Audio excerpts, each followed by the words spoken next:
Pablo Giamorin Ribeiro a 24 ans. C'est un gamin de son temps, un génération Facebook. Pablo vit à La Rocinha, la favela la plus grande du Brésil, avec 120 000 habitants qui surplombent la mer et les quartiers les plus chics de Rio de Janeiro. Comme tout le monde, il prend les transports publics et comme tout le monde, il les trouve trop chers et dans un état lamentable. Avec entre 400 et 550 euros par mois, selon ses petits boulots, Pablo dépense près d'un tiers de ses revenus dans les bus. 4 trajets au total par jour pour aller et venir à sa fac privée de Botafogo. C'est la première fois qu'il manifeste ainsi. Depuis le début du mouvement, il est descendu dans les rues pour faire partie de cette fronde sociale qui dépasse largement le prix du billet de bus. Pour Pablo, il faut que cela s'arrête.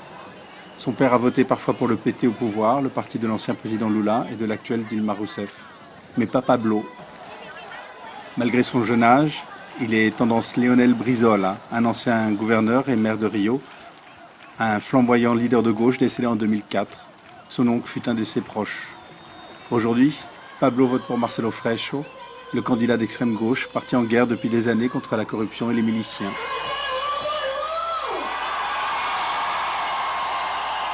Pablo retrouvera ses amis plus tard, loin des affrontements avec la police qui ne se termineront ce jeudi qu'au bout de la nuit. Pablo va devenir père pour la première fois dans 3 mois. Il dit ne pas vouloir grand-chose, ou si peu. Il dit juste vouloir un monde meilleur et un travail avec un salaire digne.